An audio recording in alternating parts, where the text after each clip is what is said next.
अस्सलाम वालेकुम, मैं हूं डॉक्टर नईम और आप देख रहे हैं मेरा यूट्यूब चैनल साइंस की जान।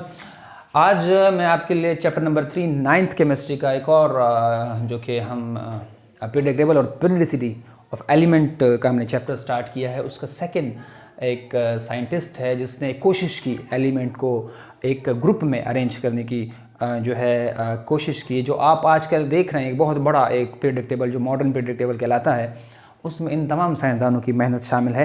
तो आइए न्यूलैंड की हम मेहनत को देखते हैं कि न्यूलैंड ने किस तरह का प्रेडिक्टेबल और या किस तरह की जो आजकल आप मॉडर्न प्रेडिक्टेबल देख रहे हो उसमें अपना हिस्सा डाला, कैसे उसने क्या कौन सा ला दिया और किस तरह उसने अपनी खिदमत की केमिस्ट्री के अंदर। तो सबसे पहले न्यूलैंड एक साइंटिस्ट था। कौन था जी? ये ब्रिटिश केमिस्ट था जी। ये कौन था? ब्रिटिश केमिस्ट था। इन 1864 के अंदर न्यूलैंड ने एक लॉ दिया, जो इसका एक कानून है जिसको हम याद करते हैं लॉ ऑफ ऑक्टेव। तो बेटा लॉ ऑफ ऑक्टेव किसने दिया? न्यूलैंड। तो आइए समझते हैं कि लॉ ऑफ ऑक्टेव क्या होता है। तो सबसे पहले बेटा ऑक्टेव का मतलब होता है बेटा 8। आपको पता है ऑक्टेव, ऑक्टेव को हम 8 का फिगर मानते हैं। तो ऑक्टेव का मतलब ऑक्टा मतलब 8, ठीक है जी। तो अब न्यूलैंड एक ब्रिटिश केमिस्ट था 1864। इसने एक लॉ दिया जिसका नाम था लॉ ऑफ ऑक्टेव। अच्छा जी, लॉ ऑफ ऑक्टेव क्या था? इसने अपना लॉ दिया था if element are arranged in increasing order of their atomic masses. तो ये बहुत इंपॉर्टेंट है, एटॉमिक मासेस, ठीक है जी।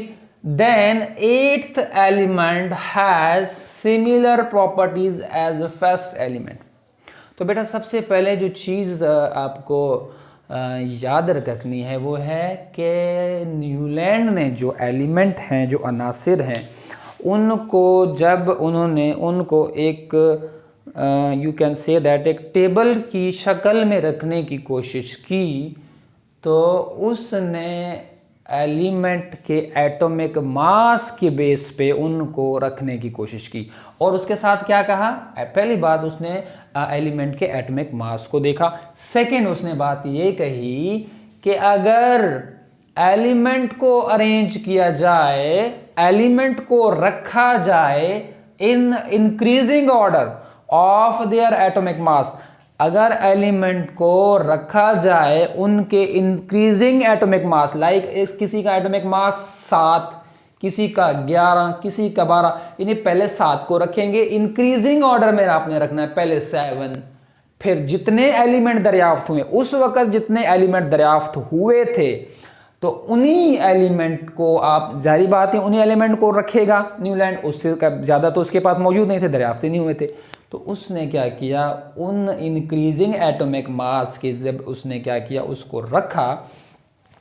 उसके बाद उसने ये कहा तो 8वां एलिमेंट जो आएगा, जो 8वां एलिमेंट आएगा उसकी प्रॉपर्टीज पहले अनासिर के जैसी होगी, सिमिलर होगी।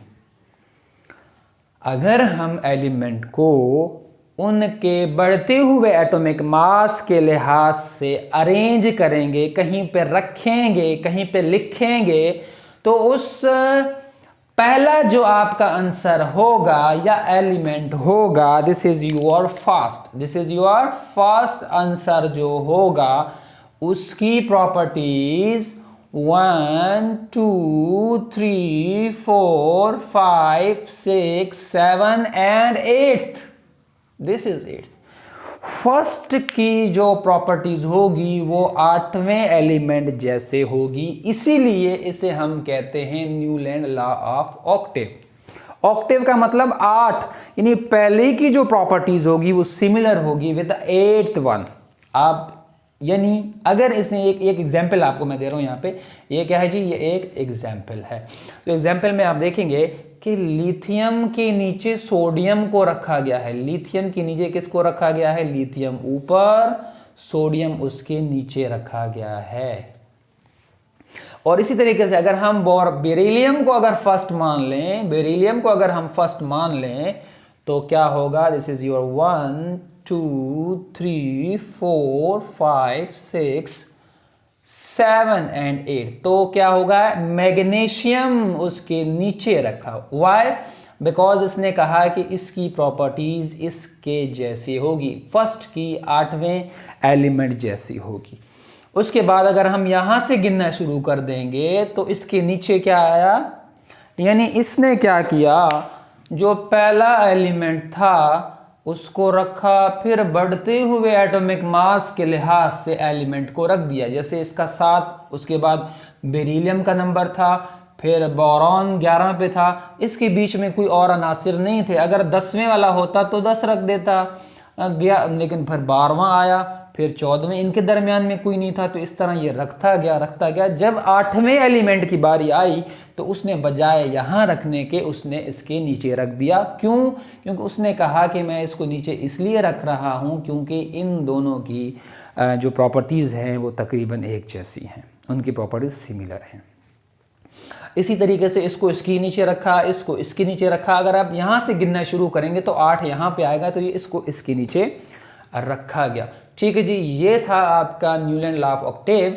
और इसकी जो डीमेरिट थी, इसकी जो गलती थी वो क्या थी कि इसने नोबल गैसेस के लिए कोई जगह नहीं छोड़ी। ठीक है जी, नोबल गैसेस जो थे वो दरियाफ्त हो गए, जैसे कि कौन से हैं जी, जैसे कि नियॉन। कैसे हैं जी? नियॉन जो है उसका एटॉमिक मास जी आपको तकरीबन इससे ज़्यादा मिलेगा, सोडियम से कम मिलेगा। किससे जी?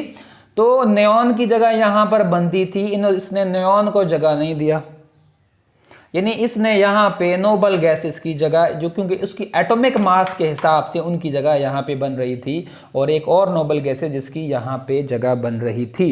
तो इसने न्यूलैंड ने क्या किया, इसकी ये गलती थी कि इसने नोबल गैसेस को, किसको जी? नोबल गैसेस को जगह ही नहीं दी। क्योंकि बाद में नोबल गैसेस जब दरियाफ्त हुए तो हुआ क्या, तो हुआ ये, क्योंकि उस वक़्त नोबल गैसेस दरियाफ्त ही नहीं हुए थे, जस्ट 59 एलिमेंट दरियाफ्त हुए थे, जिसमें नोबल गैसेस बाद में क्या हुआ, बाद में दरियाफ्त हुए।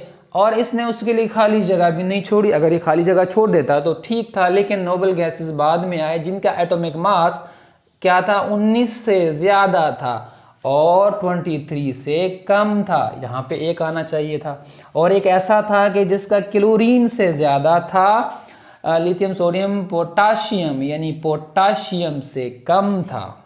ठीक है जी, यहाँ पे भी नोबल गैस आने चाहिए थे, यहाँ पे भी नोबल गैस आने चाहिए थे, लेकिन इसने नोबल गैसेस को जगह नहीं दी, इसलिए उसके बाद इसका जो है प्रेडिक्टेबल फेल हो गया।